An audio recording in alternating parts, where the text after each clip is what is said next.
A long time ago, on a comics page far, far away.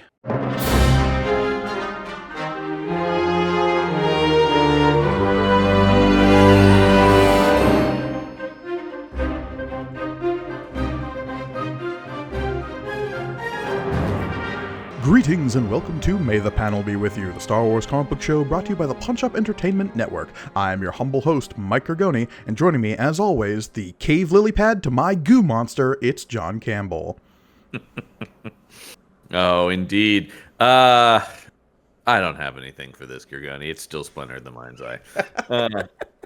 Yeah, unfortunately, this is turning into one of those blocks of coverage where we're just fighting through it at this point. And there are some things. Thank God it's only 4 issues, but boy, what a back half of this book to struggle through. Jeez, yeah, I know it's bad when I long for the days of the early issues of this. Good Lord.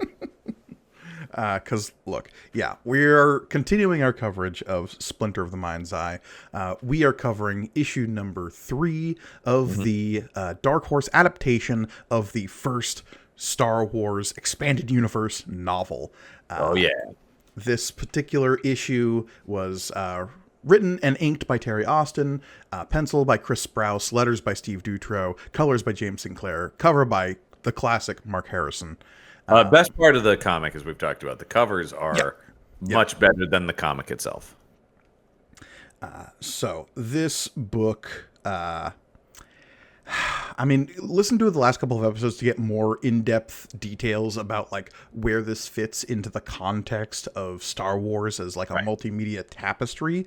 But the long story short is Splinter of the Mind's Eye was a book written as a possible sequel to the original Star Wars. Now, it was going to be a sequel that was going to be made under the assumption that the first Star Wars movie flopped, basically.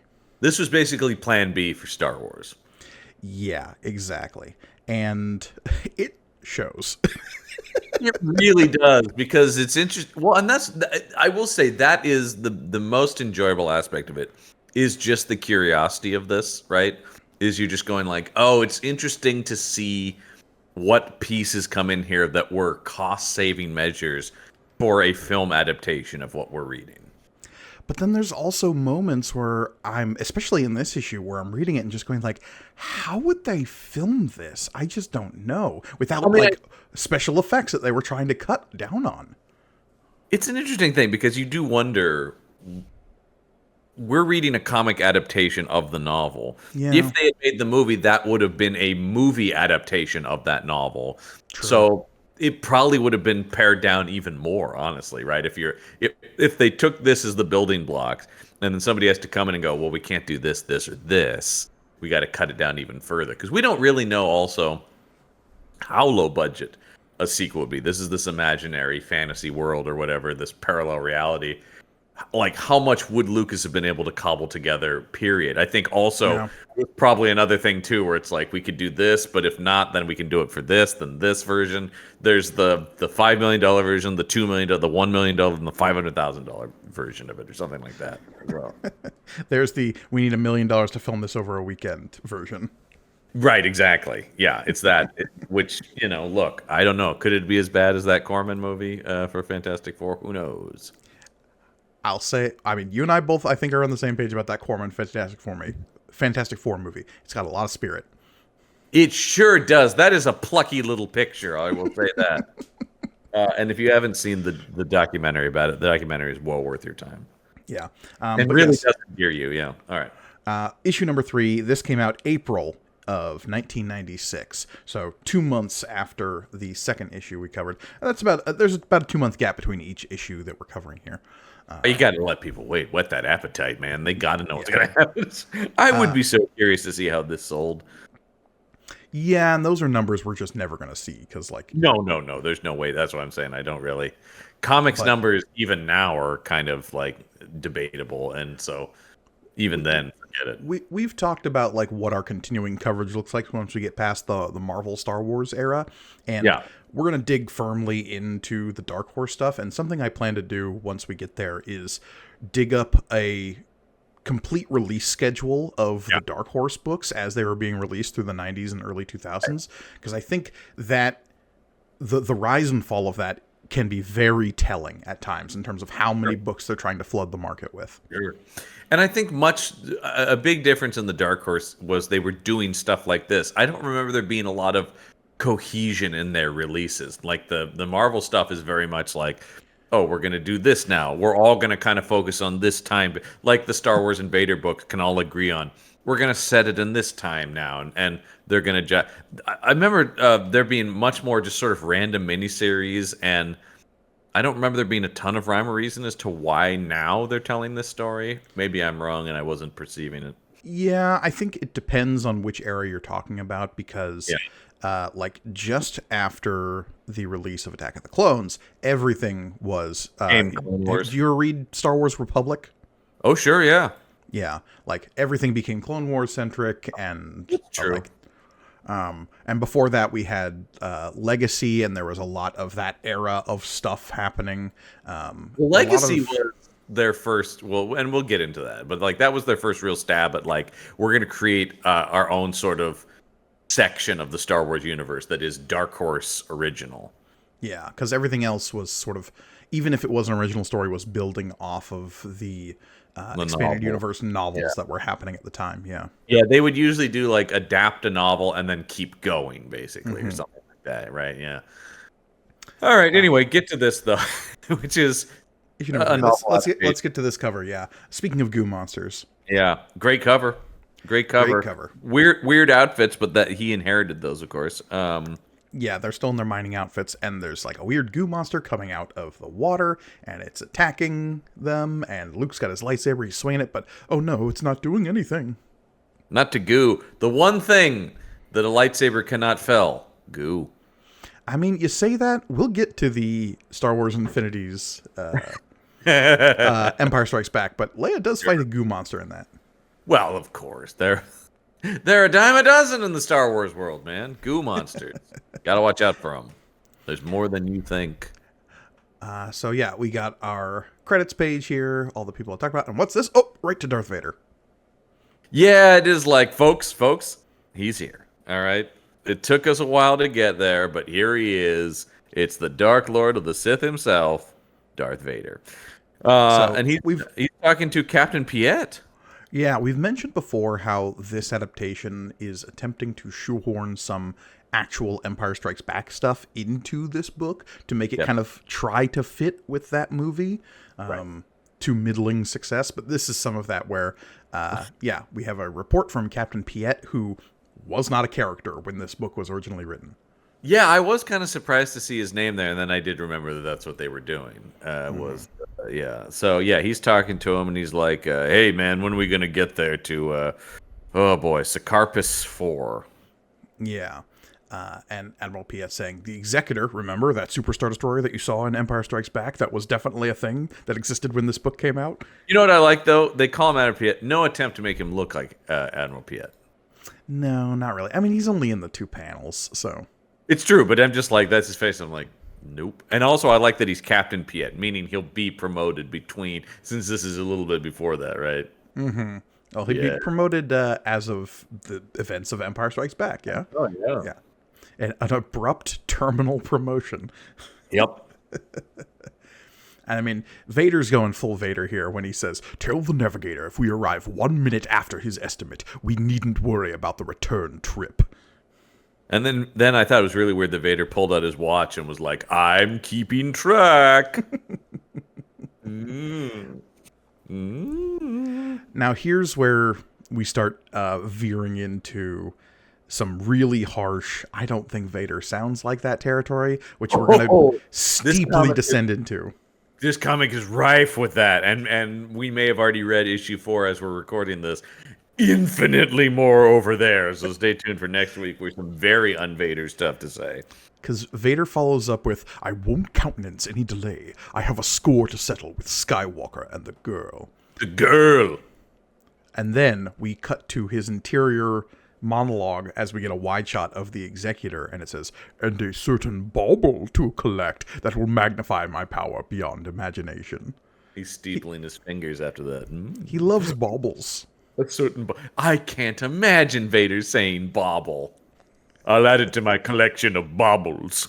My tchotchkes and baubles. Uh-oh, it's time for me to buy another curio cabinet for all my baubles. Yeah, just him being like, yeah, we have to find that Skywalker. And then, yeah, to himself is like, and that thing that will make me super powerful. Ooh, I'm such a scamp. Of course, Vader wants the Kyber crystal. Oh, who wouldn't?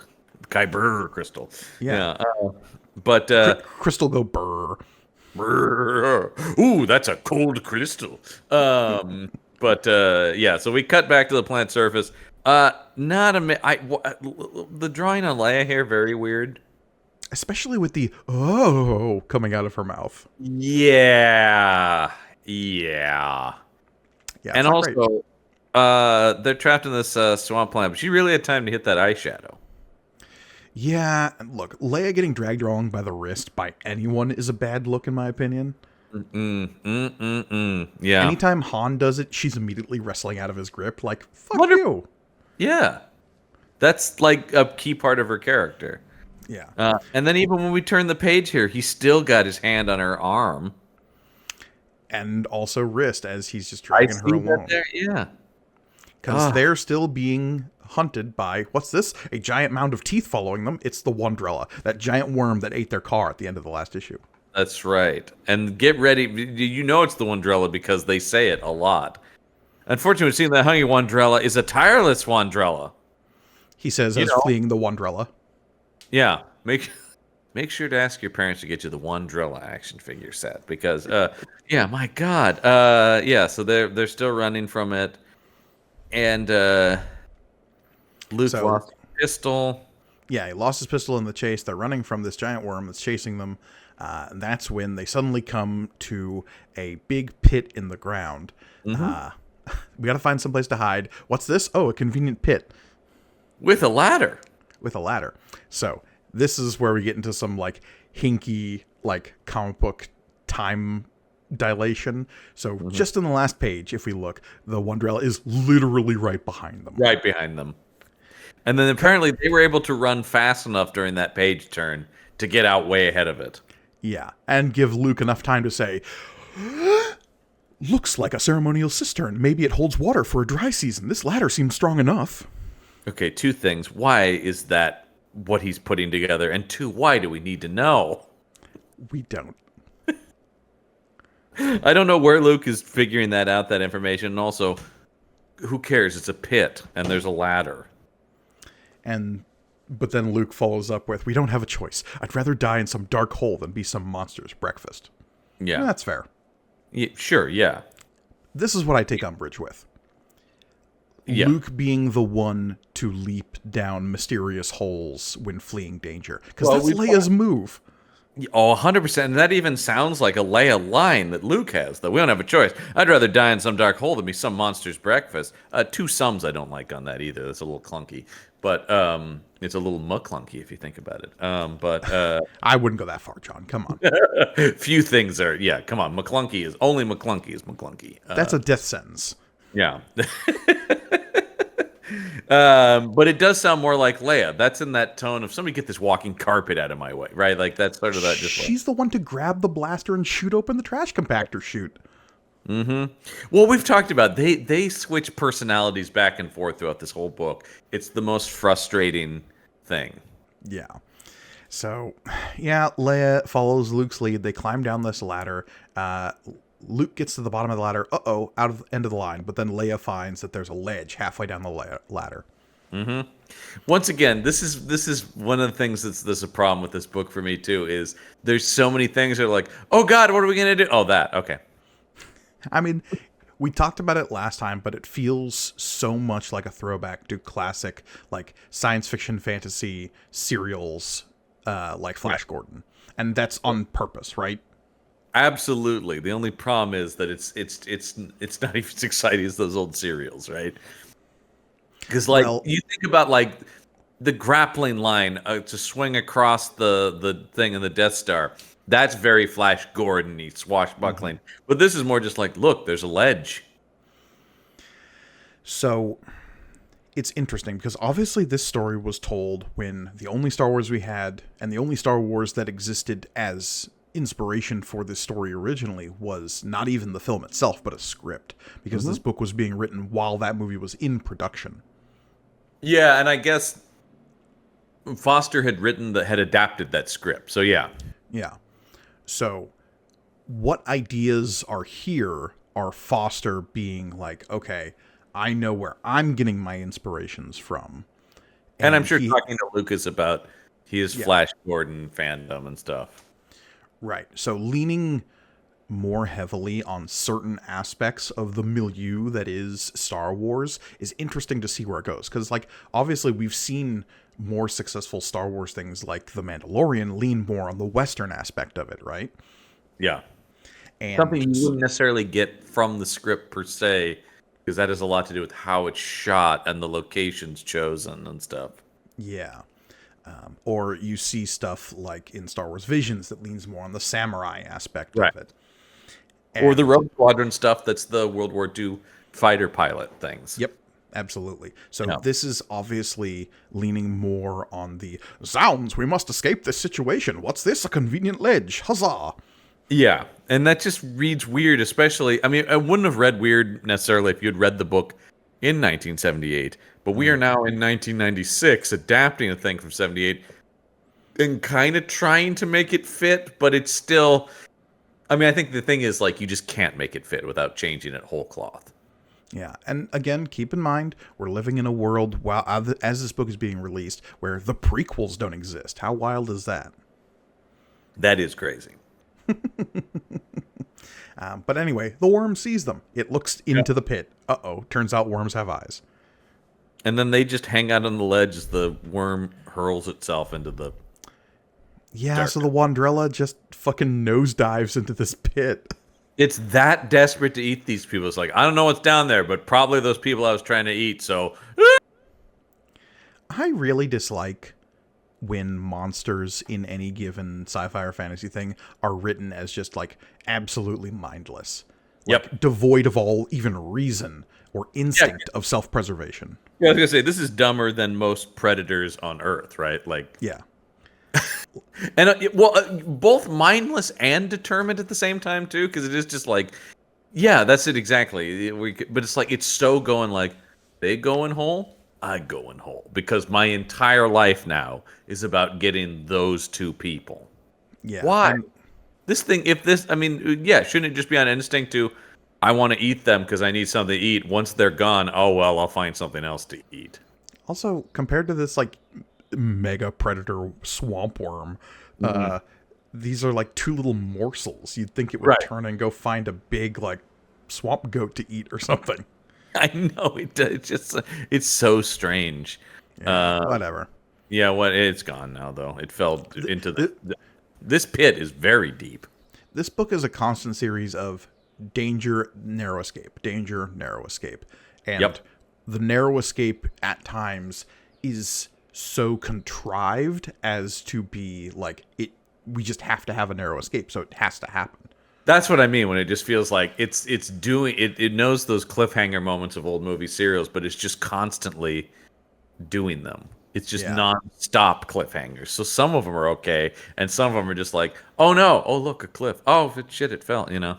Yeah. But anyway, so that thing drops away. We're never going to see it again. Leia even asks, what happened? Yeah. And then, Luke's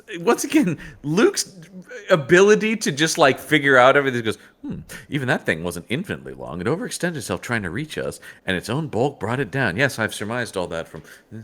Yes. It's like, we got it, Luke. Thanks.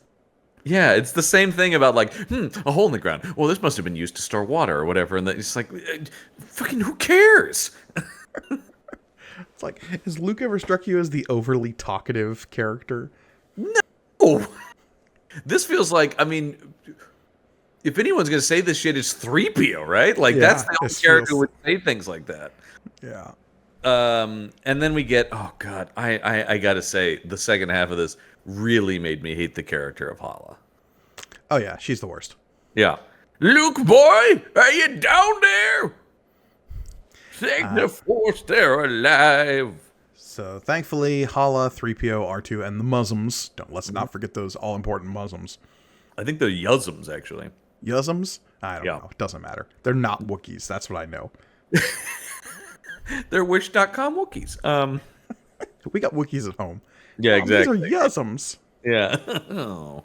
Yeah, that's when your mom bought the cereal that was off-brand. Look, sometimes you got those marshmallow mateys and you fucking appreciated it because we couldn't afford Lucky Charms. Yeah, you get the one in the bag. Got cereal in a bag. Eesh. Hey, look, I grew up in a Malto meal house. Thank you very much. Oh, Malto meal. Wow. Did you guys also have Hydrox instead of Oreos? Look, no, we were poor. We weren't tasteless. Yeah. No, Hydrox is like a real defining line where you go like, no, I'm sorry. I don't care how much money you're lacking. You buy the fucking Oreos because that is. We'll wait for the sales, okay? Yeah. Oh, that's my memory of it. Was like, I want this cereal. Is it on sale? No, put it back. We had whatever cereal was on sale that week. Yeah. Okay, so we're okay, but we're trapped here. The ladder we used went the way of the one. God damn it! That's all. Yeah, it's also fucking down there with that shit.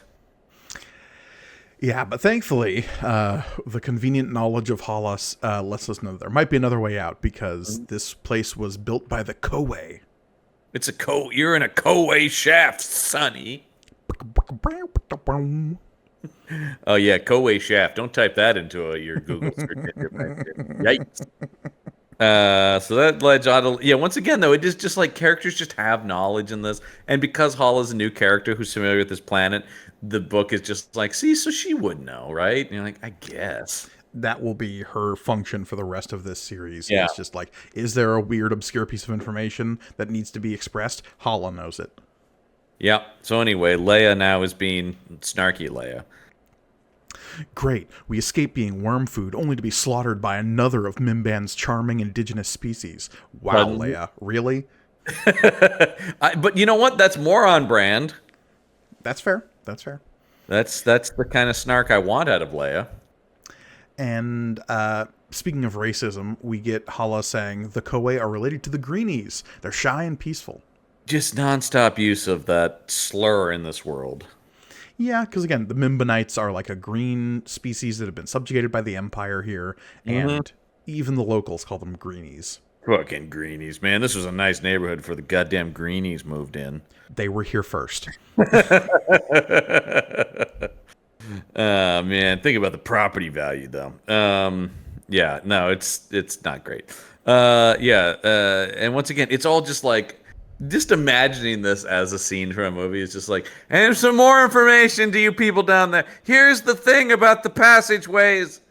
God. You'll have wet feet in no time, 2 or 3 days tops, and we'll meet you at the closest Koway egress. Yeah. We've got enough food concentrates for a week. I'll expect we'll find plenty of... There's also so much of this in the comic where they just keep going, oh, don't worry, we have plenty of supplies for days, which makes me wonder, by the end of this thing, how long were they on this planet for? I got at least like 2 weeks. Yeah, because there's that whole thing in the last issue when they were driving out to this place, and it was like, it's been 10 days we've been on the road. You're like, wait, what? Also, where on these skin-tight bodysuits are Luke and Leia keeping all this food? I know, he just says stuff like that. It was the same thing, they were on that little transport thing, and it's like, don't worry, we've got tons of food. You're like, where? You're just on a little, like, buggy. Yeah, and look, at least there I could give it the benefit of that. I was like, okay, maybe there's a trunk somewhere that we don't see. Yeah, but here, yeah, it's just like, I don't even see any pouches on these things, really. Luke's got some arm pouches there, but like, I don't know. What's he got, a tin of mints in there, though, at most? Yeah, it looks like a band you would wear while jogging to hold your cell phone, so it's not rattling around in your hip. That's it, exactly. God damn it. Anyway. So yeah. So they're going, don't worry, we've got we'll get out of here. Yeah, he says, "Hey, we got found a side passageway. It's 31 degrees east. We'll see you soon." I love that they say that twice, where it's like 31 degrees east. 31 degrees east it is. As if I'm reading this going, got it. 31 degrees east. Now, Who cares? what's the zero in that 31 degrees? Oh, well, there's a good question. 31 degrees east through this tunnel. So is east the zero and then 31 degrees, but then that would imply that it's northeast or southeast. Yeah. I don't know how. I don't know why it matters. Unless north is the zero and then 31 degrees to the east. Tunnel widens right out off to the east about 31 degrees. Also, 31 degrees off of the tunnel that they fell into? Yeah, well, here's another question, too. How has she put that together? Leia's in there fucking drawing diagrams. She's got her compass out. Look, thankfully she brought her sextant and can eye the cave horizon. Yeah, she's got yet less room for food because she brought that with her. My God. And then, Holla's like, yeah, but it's not going to be great in there. Because, 3PO responds with, "Oh, it is indeed fortunate that the Koei are timid and retiring race." And Holla's like, "Yeah, I fucking lied to those kids." She's the worst in this book. I can't believe. Oh my God. Tim and my behind. If I'd told them the truth, those two would still be clinging to that stinking ledge. Yeah, it does feel like she should be like zip zap bazoo. I'm a crazy old lady. Yeah. And so then here we go, walking potentially for days, unclear how long they're in this tunnel for. Secret tunnel through the mountains. There you go. They're just like, one of these days I'll get you to watch The Last Airbender, John. One of these days. I've tried. It's not my thing, and that's all right. If you enjoy it, that's great for you. I have no ill will towards it. It's just not my thing. That's fine. Please don't write in. Too late. Too late. The comments are already appearing, even though this hasn't come out yet. How is that possible? They're just like, that Holla, man. She sure knows a lot. Yeah, that's true. I do love the emphasis in Leia's line here, too. It kind of emphasize her sarcasm. It says, yeah, I'd sure hate to lose her company. Mm-hmm. Life's been one unending party since we joined up with her. And Luke's like, oh, man, she's kind of cool. Luke's mostly just, look, we need her to get the Kyber crystal. And I know for a fact that the Kyber crystal is powerful because I held the splinter of it, and it was like, whoa.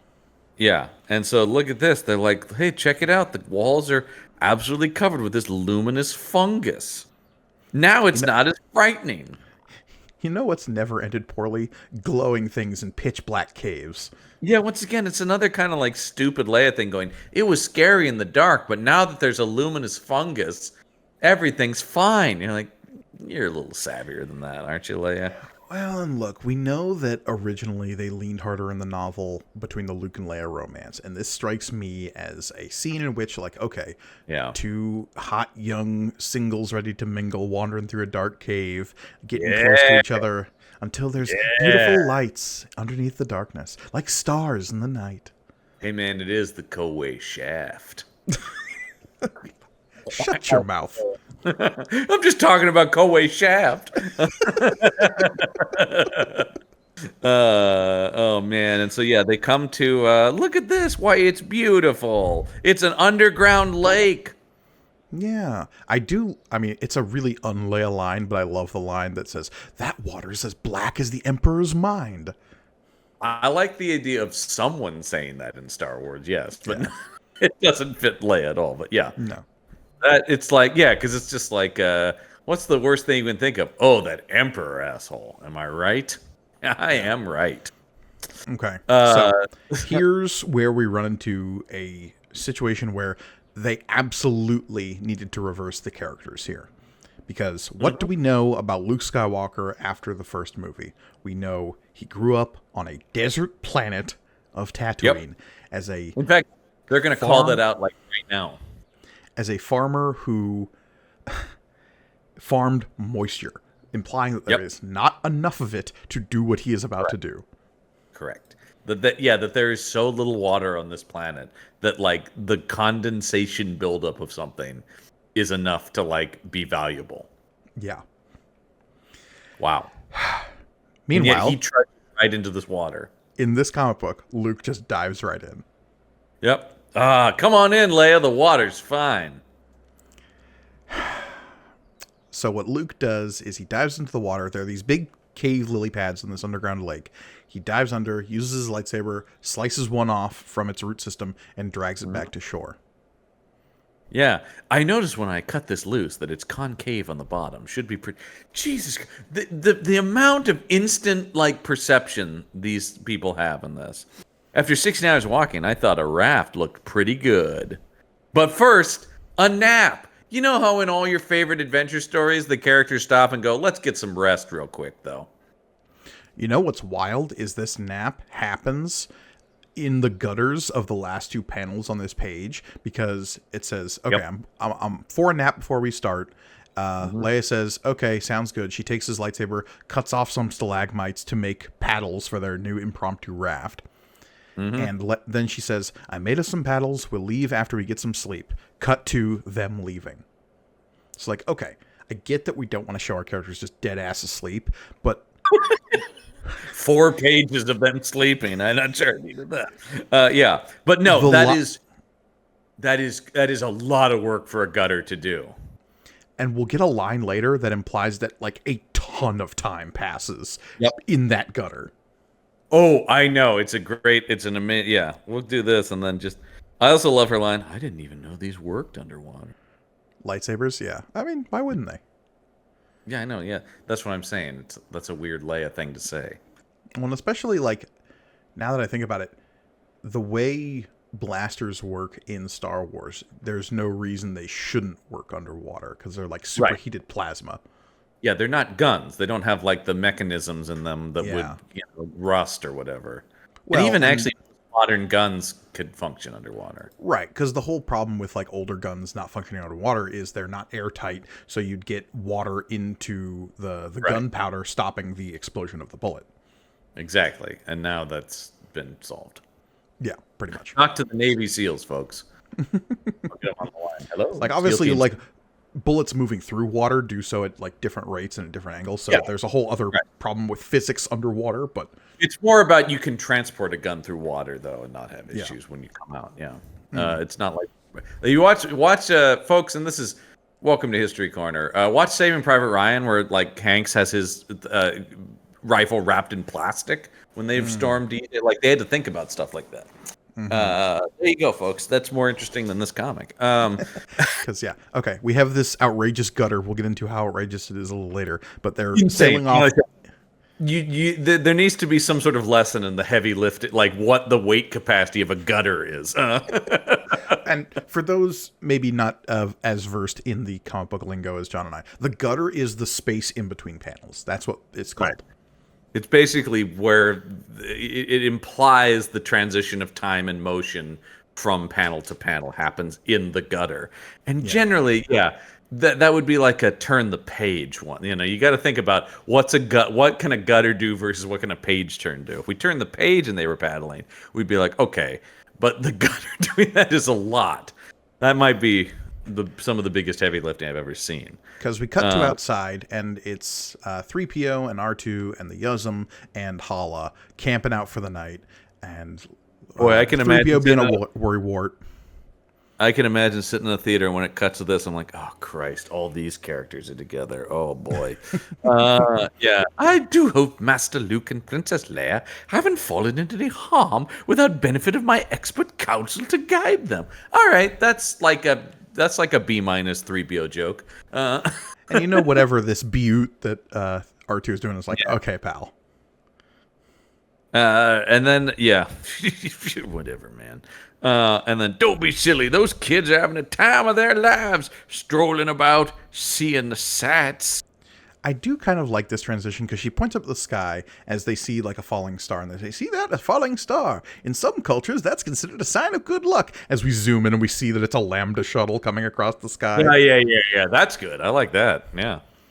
And yeah, she says, "What in blazes could possibly go wrong?" As we see the Lambda shuttle landing, and what's this? Oh, it's Vader. Yep. It's Vader, and he's finally meeting with our disfigured friend, Captain Supervisor Grammel. "You have 15 seconds to explain why Skywalker and the girl aren't lying bound at my feet." Got my watch out again. There's a lot of Vader very specific about time in this. I got to assume that like he's got at least some different swap out mechanic to make him look a little bit more like Flava Flav and have a big clock on his chest. Yeah. Your time starts now. So were you surprised? Like, wouldn't Vader just fucking murder this guy? I mean, he does eventually. But and to the point where why wouldn't he just murder him, right? Here's the thing about this character from like a story standpoint is they make a point of it seems like Luke killed him, but no, he's alive. Then he does it here and he survives this encounter with Vader, only to be unceremoniously killed by Vader having accomplished nothing. They could have just had him blown up by Luke or killed by Vader right here. There's kind of no reason for this character to live as long as he does because he doesn't really do anything. You're absolutely correct. Mm-hmm. Well, because I thought when they left him alive and he's all scarred up, I thought, oh, okay, that's setting him up to be a bigger part of the No, because they're just gonna take him out in favor of Vader. Yeah, which at is best, fine, but why leave him alive at all then? To illustrate like the breakdown in Imperial order when Vader shows up, like there's always this undercurrent when Vader's around of just like, this is a guy who will murder everyone around him at the drop of the hat and no one can really do anything about it. So which is cool. It's one of the reasons we love him. Sure, but it also like a fun thing with Vader is seeing him butt heads with the more banal Imperial bureaucracy, right? And it's something we've only seen a handful of times, but every time we do see it, it's pretty entertaining, whether it be with, like, Don't Choke on Your Aspirations with Krennic, or him choking the life out of the general during the boardroom scene in A New Hope. It's right from New Hope when he's yeah, exactly, from New Hope. I was going to say, and of course, then when you've got him choking the guy via video conference in Empire. Right. And very rarely do we get the cutaway to the Imperial officer being like, fucking Vader, man. Yeah. See that shit? I want to see that scene of all the Imperial guys gossiping after that meeting in New Hope. Did you see that? He just started choking that dude. That was not cool. This is a toxic workplace. We don't get... I want at least like one scene of this. I would love it if it was in Andor season 2. We'll see when that show finally drops. But like the idea that like how much of the bureaucracy and like the ISB and the Imperial Navy know that ultimately they serve evil space wizards. This is always a thing we talk about. Yeah, because it is like on a moment to moment. Because even the way that they talk to Vader in New Hope is like he's kind of a kook, right? Yeah, like it's just sort of, And the way, like we talk about, like Tarkin totally writes him off as not a threat. Which is maybe just bravado. Yeah. Like, yeah, Tarkin's doing a lot, like he's letting his rank really carry a lot of that, right? It's just like, you have to listen to me. Okay, pal? Hey, well, it's something buddy. I've really enjoyed about the last season of The Bad Batch that's airing right now as we're recording this, is that like we see a whole secret side of the Empire that is devoted to the like weird space wizard stuff. Right. Yeah. It's a real unfortunate melding of basically religious zealots and just authoritarian pricks, right? Well, and there's a basis for this in reality, right? Because you had like Hitler's whole like supernatural obsession that was like famously reported on during World War II, and obviously is like greatly heightened in a lot of works of fiction, especially stuff like Hellboy. Hellboy, Indiana Jones obviously make this like a massive part of the. But there's a kernel of truth in it. He did. It's just he didn't. Spoiler: he didn't actually find any magic artifacts, you guys. Right? Yeah. No, he never found the Spear of Destiny or the fucking Holy Grail or whatever. Yeah. Yeah. But anyway, Vader's here. He's in control. Yeah. This is my show now, pal. Get out. Basically. And then we cut back to Luke and Leia, and this is where we get like how wild that gutter was a couple pages ago when Leia says, it's amazing what 12 uninterrupted hours of sleep can do to improve one's outlook. God, and she's eating something. Where did that come from? Once again, There are many pouches that we can't see. Yeah. God damn it! And then how long are they, trailing off through the black waters of this underground cave? How do they know which way to go? It's 31 degrees east, Gurgani, they say. Oh, okay. Sorry. Well, and also, I thought You're the 12 hours... You know what you've never seen anyone do in Star Wars? Look at a watch. When she talks about 12 hours... so she woke up and went, 12 hours. Well, look, they don't have watches. They have chronometers. Right. Never mind. It all makes complete.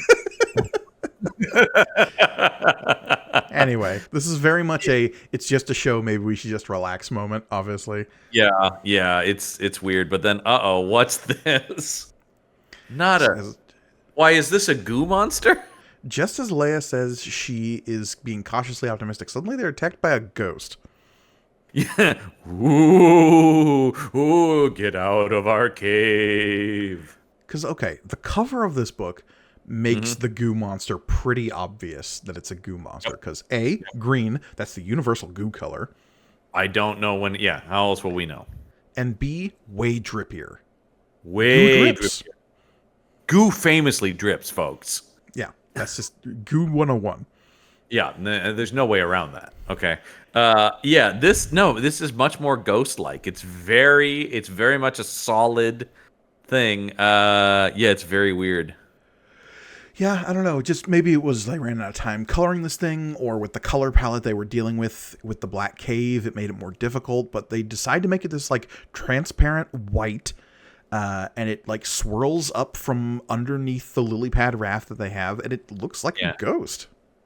I was gonna say it actually seems more like something Indiana Jones would uncover in a cave. Some sort of evil spirit contained in something.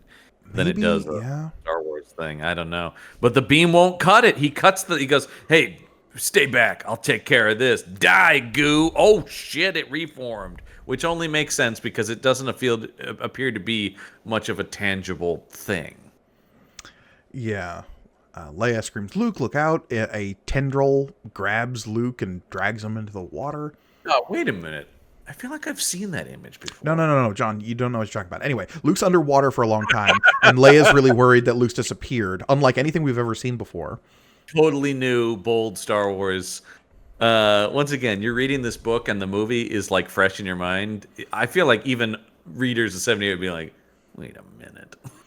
Because then when Luke comes gasping up out of the water and somebody asks him what happened, and Luke says, I don't know, maybe it just got tired and swam away. Yeah. Totally original. Totally new, man. Foster coming up with that no limit to that imagination. So yeah, this is yet another cliffhanger. Oh, don't worry, it's fine. That's what, but not even much of Luke. They have this image of Luke stabbing down it, but we know that's not doing anything. And even he then says, "I didn't do anything." It just went away. I love when my hero is saved by a monster giving up. Luke's line is, "It might have just got tired and went away." Yeah, I just tired it out with my thrashing. It's all tuckered out.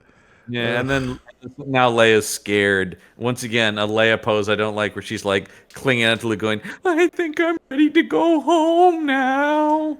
Yeah, it's not great. Thankfully, we cut away to the B team as they're wandering through the woods. Yeah. And then so they're now in the where the Conway are, right? So I told you I found the nearest exit hole. Yeah, so they have found some kind of exit cave of the Koway, and there wondering where Luke and Leia are when what's this shadowy figures with a net sees them. Not a net. That's interesting that actually they didn't know about Jedi yet. So somebody went like, heroes caught in a net, you say? By natives who are looking to kill them, you say? I also love that she once again says that he said 31 degrees east. That's where we went. So this is not on me because we went exactly 31 degrees east. Whatever that means. Yeah. It ain't my fault if he can't read a Trucom. I assume that's some kind of portmanteau of like tracking computer. Yeah. Trackcom, or yeah. trajectory Tracom, computational maybe? Device. Yeah, I don't know. Let's call it a fucking It's no Mastercom, that's all I know. Oh, no. Hey, man, if Mastercom was here, trust me, Yeah. everybody's getting out just fine, and they're going to have a good time while they're at it. I'll tell you that right now. Yeah, so what in blazes? Oh, dear, miscreants abound. I do wish 3PO said miscreants abound more often, because that does feel like a 3PO line. Yeah, it's not something he ever said, but it is like, yeah, that probably is how he would phrase it. Oh, and then, of course, doomed, we're all doomed, and once again, I'm just like, I see you working to create patter here, but it's not hitting me. Yeah, especially when Hollow's just... I'll terminate your auditory functions personally. They can't decide if she is like overly wordy or a bumpkin. Yeah, and she's written as both, and it creates a very strange character then. Yeah. Very strange character. All right. So okay, yeah. So let's go back to the underground lake, and Luke and Leia are they're pulling up on a goo city. So they say that city looks incredibly ancient, kind of beautiful though. Think the Koei built it, and they're looking at what is drawn to look like just stalagmites and stalactites. Like I guess it's maybe like a petrified city. I get, but it's in that same white that the goo was kind of drawn as. So that's why I'm like, yeah, these are stalactites, stalagmites, but also it kind of reads as like dripping goo at the same time because the way we saw that earlier was more. It's weird.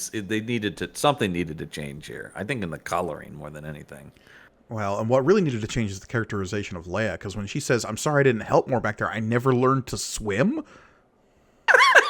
Unlike you, the boy who grew up on the desert planet, who's an expert swimmer. Ugh, this made me so mad when I read it.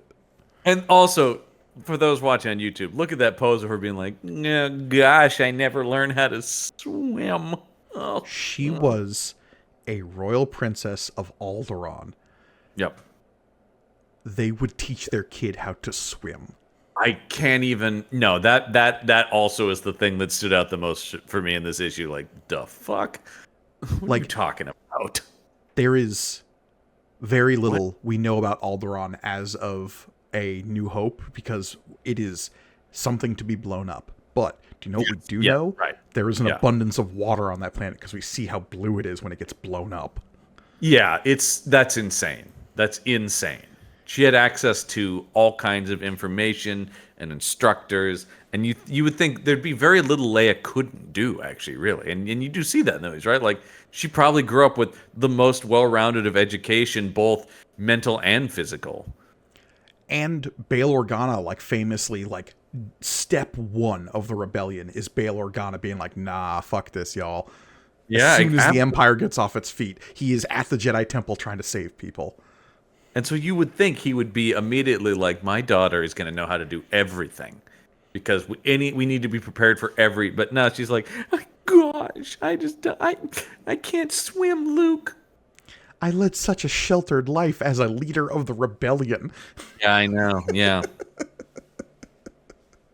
And then he goes, why didn't you say something? She goes, what does it matter? We got here, didn't we?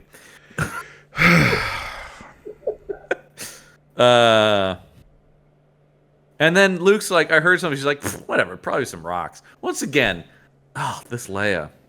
Yeah. Leia saying, we're in a cave. Rocks fall constantly in caves. That's a thing, right? Yeah, and then, oh, God! Character from God of War. Yeah, as Leia's in the middle of saying constantly, which I do actually like how this is like set up comic book panel wise, because we have Leia starting Khan on one panel as Luke is turning, Tant as they're both turning as someone's leaping from the shadows, and then her finishing Lee as Luke has already chopped this dude in half. It's a rare moment of them using the comic book medium pacing correctly, like in an interesting way that is doing something a comic book can do uniquely. But yeah, these guys do look like the knockoff minions from God of War that Kratos has to fight before he gets to the next god. 100%. That's immediately what I thought here. With a little bit of Deadpool because of the like eye markings. Yeah, the eye definitely has some Deadpool stuff. But yeah, he's got this axe, and Luke just takes this guy out, man. But then, here comes a bunch of them. Luke, get ready. Here comes the rush. And then this is when the techno kicks in. This book doesn't deserve a Duel of the Fates moment. Yeah, no. Here comes the rush. This summer, feel the rush. So as the crystal method is playing in the background, there is a fight scene that breaks out. Yeah, and it's okay. Yeah, Leia stuff. She clonks this guy. Clonks this guy, though the look on her face is always just like, my God, what have I done? Every time she commits violence. Despite the fact, once again, she's the most adept at violence of all of them. The most hardened soldier of the group. Mm-hmm. Luke should be the one being like, I turn the page. Luke should be like, I just cut a man's hands off. Just both hands off. He literally chopped a dude in half in the last page. But yeah, then he viscerally chops some hands off. Then he stabs a dude through the gut. Oh, I love, though, the cutting the hands off. And then the guy on the ground with his smoking stumps being like, ah, you bastard. And then, him throwing this lightsaber to impale a man. And then we have Leia noting the one that's run away, saying, hurry, he mustn't get away to warn the others. Now, that's the Leia I know. Especially in this next scene where Luke says, it's too late, we'll never catch him. And Leia says, stand back, as she winds up with this axe that she's picked up and just hurls it at this dude. And then Luke says, remind me never to make you angry. Anyway, moving on. And then, hey, everybody. Yeah, because then they just stumble into literally the entire Koei population with all of the B team tied up around stalagmites. And Luke saying, there must be at least 200 of them. And Leia, axe in hand, is just like, so let's get down there and start getting acquainted. They've switched characters once again. Yep. And then they're going like, oh wait, but we're not fighting, because everybody's just like, what's that lightsaber? That's pretty cool, man. Yeah, everyone's like, okay, so they've just butchered like 5 of these dudes on their way down here, but then suddenly they're just like, okay, let's try to keep it peaceful and breezy. Well, and they basically immediately let it go that Luke and Leia just killed a bunch of their people. Again, they didn't leave any witnesses, so who's to say who killed those people with lightsaber wounds? Yeah. Well, and then they even try to back it off, which I didn't like, when she says, it's a variation on the Greenie's jabber. Seems to be the one whose shoulder you sliced is real impressed with your scrapping skills. What? They killed a bunch of dudes. Now all of a sudden they're like, that last one, though, you just got him in the shoulder. I guess I'm going to back it up a couple of pages and like, okay, I guess Leia hits the dude in the shoulder. It doesn't actually kill him? I guess that's the idea. Though it sure looks like he's falling to his death in that next panel. Right, yeah, okay. But yeah, they're having a conversation. It feels like they want to have both ways. It's like, check out all the violence you do. And it's like, I just wing that guy, though. It's fine. Yeah. Okay, because Luke and Leia are talking to a tied-up Hala. She's like vaguely translating because apparently she can speak their language, even though we never see them talking. Again, this is just like the Yuzum. Just like that. Also, don't love her saying, you in the skirt of the Chief Top. You in the skirt. What kind of 1940s movie has she wandered in out of? Has Leia worn a dress or a skirt in this entire series? I I'd have to go back and look, but I don't think so. Have you ever seen Certainly not Leia since wearing a Hala. dress or a skirt? Well, sure. I mean, when you first meet her. That's a robe. Different. That's true. Yeah. Well, she's wearing a dress at the end of New Hope. Okay. Yeah, A couple of times, but only whenever you see her in a dress or something. It really is like only in ceremonial kind of stuff. Yeah, she does not walk around. And then I mean, she's wearing a dress in Force Awakens.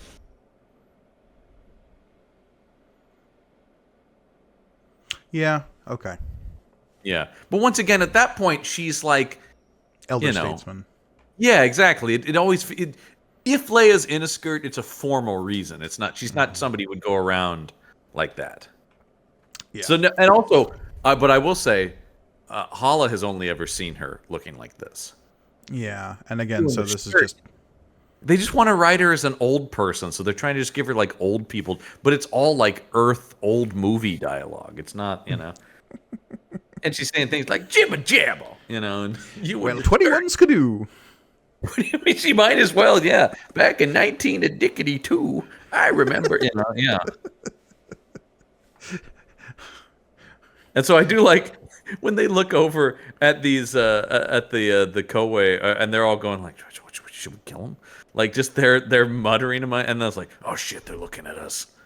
Well, and Hala is translating, saying, "The chiefs are debating whether to cut your throats outright or let their god Kanu decide, having Luke fight their champion." Yeah, because we got to get to that. Because I guess our hero needs to be in a death match with the locals, because it's a serial.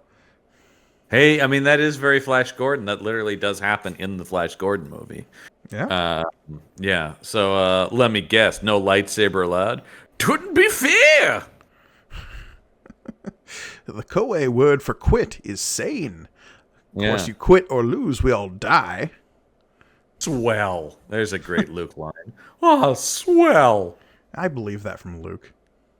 I mean, it fits his character, but it feels odd in the world of Star Wars, right? Yeah. Well. Then Leia says, "Why'd you bother telling him the word for quitting if you can't use it?" Yeah. Quit Smith. I gave him a Kowei swear word. I figured they might admire his audacity if he yells it when he's dying. She always is quick to go like, "Yeah, Luke, go out there. He gonna die." Yeah, this is the word for I give up. It's not. Yeah. It actually means bring it on, you fuck face. But, hey, I don't know. And then another line that, like, Luke being like, "You don't look so tough." As he's squaring off against the champion, yeah. And something you rarely see, I think this happened, I noticed this a couple times. Like, seeing Luke throw a punch is kind of weird. Yeah, right? Like, like Han Solo would throw like a haymaker. I believe that. Mm-hmm. But Luke just being like, I'm going to sock him in the jaw feels very strange. Especially when he immediately gets thrown into a half Nelson afterwards. Yeah. And then it's so interesting because then he gets splish, splash. He gets thrown into the water here. Yeah. Luke throws the guy down. The guy grabs his leg, throws Luke into the water. The champion is rightly pissed as Luke kicks him in the groin. Yeah. Low blow. Can't do that. Come on. Keep it above the belt, folks. At which point, Luke gets up, tries to throw a spinning high kick. The guy grabs his leg and just chucks him into the water. And he's drowning him, which we know because 3PO confirms to us that he's drowning him.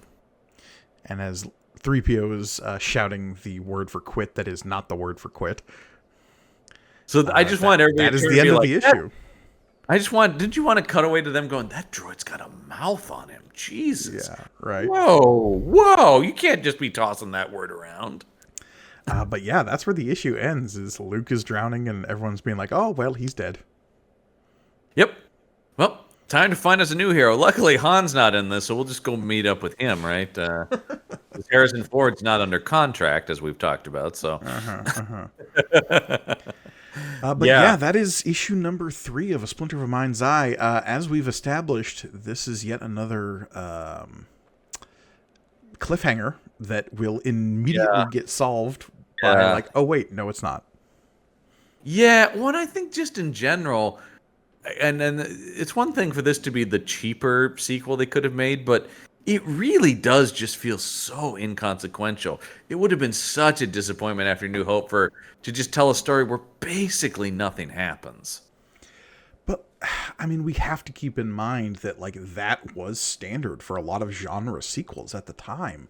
It's true. Before we were recording today, we were just talking about how you were rewatching the Conan movies, and like that is a great example of a second movie where it's just like, well, what happens in that movie? Well, I guess nothing. Yeah. No, it's a big. I don't think it's as bad as people make it out to be, and tune into the IP Squad to hear those thoughts. But it is considerably inconsequential and really isn't trying to do much. And that's it. But it's a bummer to think that Lucas would have been so invested in this that he would have just made a total throwaway movie next. Yeah, and look, you never know, because like, to imagine that world. I mean, yeah, maybe that script would have been better once they got sort of the second, like, okay, if the novel is this, now we can go from this and fix some stuff. The movie probably would have been better than what we're reading. Well, and it's an interesting question. A quote you often point to is which filmmaker who said like Star Wars robbed us of George Lucas, the filmmaker. It's Coppola. So, assuming Star Wars isn't successful, even if he does make this cheaper sequel, Lucas himself is making different films after that point and isn't wholly devoted to Star Wars for the rest of his life. True. I mean, it would be a completely different cinematic landscape. Also, I mean, just cinema would be different because you wouldn't have had everybody going, oh, Star Wars is the thing. We got to make our Star Wars then. And who knows if Lucas even directs Splinter of the Mind's Eye, the sequel to Star Wars? Probably it could turn into a Jaws situation where it's like, okay, he made the first really influential movie that became a cult classic, but all the sequels that came afterwards, that's just Hollywood spewing them out. Which is interesting because he, of course, doesn't direct the other two Star Wars movies, but is, heavily. Sure, but he's heavily involved, and he kind of ghost directs Return of the Jedi. Yeah. Well, because he let somebody do too good a job on the second one without his control. Imagine a world in which all the Star Wars sequels after the original are like straight to video schlock, basically. Yeah, and I mean, it would be once again, as you're saying, it would be a trend like Jaws or Planet of the Apes before it, where that was what happened. It was just they became lesser and dumber, and yeah. Anyway, that didn't happen, thankfully. But we get to live in this comic is living in that world, and we get to do it for one more week. But if you can't wait a week and you've got to check out more content from us, you can do that over on our Patreon page, which is patreon.podbean.com/punchup. Again, that's patreon.podbean.com/punchup. There you can get cool exclusive bonus content as well as help out the shows on the network. And if you want the best way of consuming this show, or just another way of consuming all the shows on the Punch Up Entertainment Network, you can check out our YouTube page, youtube.com/punchupentertainment. There, if you're watching this show, you can read the comics along with us as we display them and our beautiful faces on your video screen of choice. And while you're there, please like, comment, and subscribe. All of those things really help us. Ring that bell to get updated anytime we drop a new video or what have you. We got a lot of fun video YouTube content coming down the pipeline. Due to podcast time travel, I'm not sure when certain stuff is dropping, but there's lots of exciting things in the future for the Punch Up YouTube There's page. Probably at least one new show on the YouTube channel as we're recording this, so yeah. Yeah. But if you're there, leave a comment below. Let us know what you think a potential Star Wars sequel would look like what's Star Wars 7 look like if it's a straight-to-video sequel? I'd be very curious on people's opinions. Yeah, absolutely, yeah. Eric Roberts is Obi-Wan Kenobi. We get the Obi-Wan show basically as is, except it's Eric Roberts as Obi-Wan. Yeah. I'd watch. I would watch. But yeah, I think that is going to do it for us this week on May the Panel Be With You. As always, I have been Mike Gargoni. I'm John Campbell. And may the panel be with you.